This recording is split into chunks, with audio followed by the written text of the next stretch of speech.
দেখছেন power energy drink presents প্রবাস কণ্ঠ প্রাইম নিউজ।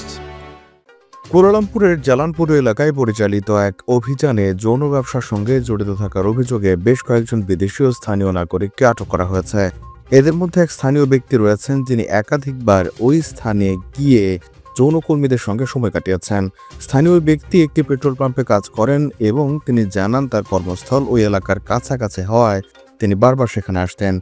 তিনি বলেন, আমি শুধুমাত্র একজনকে দেখার জন্য এখানে আসতাম। 33 বছর বয়সী এক ইন্দোনেশীয় নারী, যিনি নিজেকে ইয়াসমিন নামে পরিচয় দিয়েছেন, স্বীকার করেছেন তিনি মালয়েশিয়ায় শুধুমাত্র যৌন পেশায় কাজ করার জন্য এসেছেন। মালয়েশিয়াতে 6 রিঙ্গিতে পাওয়ার এনার্জি ড্রিঙ্কস কিনে জিতে নিন মোটরসাইকেল, বাইসাইকেল সহ আকর্ষণীয় সব পুরস্কার। ইনভয়েসে নাম ও মোবাইল নম্বর লিখে ছবি তুলে আজই পাঠিয়ে দিন পাওয়ারের ফেসবুক পেজের ইনবক্সে।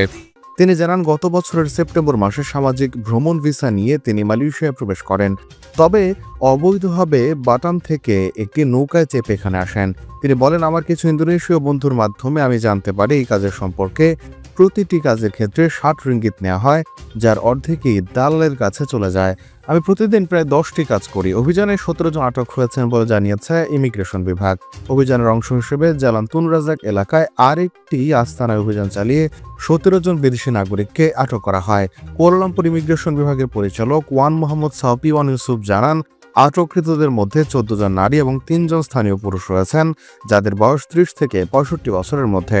তারা বিভিন্ন দেশের নাগরিক। এর মধ্যে 9 জন ইন্দোনেশীয়, 4 জন ভিয়েতনামি, 3 জন বাংলাদেশি, 1 জন ভারতীয় এবং 3 জন স্থানীয় নাগরিক রয়েছেন। অভিযানের আরেকটি অংশ হিসেবে কেপং এলাকার আরেকটি প্রিন্টিং কারখানায় অভিযান চালিয়ে 5 জন অবৈধ অভিবাসীকে আটক করা হয়েছে। ওয়ান মোহাম্মদ সাউপি জানান, আটককৃতদের বিরুদ্ধে ইমিগ্রেশন আইন 1959 এবং 1963 ধারা 56 এবং 1963 সালের ইমিগ্রেশন রেগুলেশন 39B অনুযায়ী তদন্ত করা হচ্ছে। আটককৃত সকল ব্যক্তিকে পরবর্তী ব্যবস্থা গ্রহণের জন্য কুয়ালালামপুর ইমিগ্রেশন ডিপোতে নিয়ে যাওয়া হয় এবং পরবর্তী ব্যবস্থা গ্রহণ করা হয়। প্রবাস কণ্ঠ নিউজ ডেস্ক।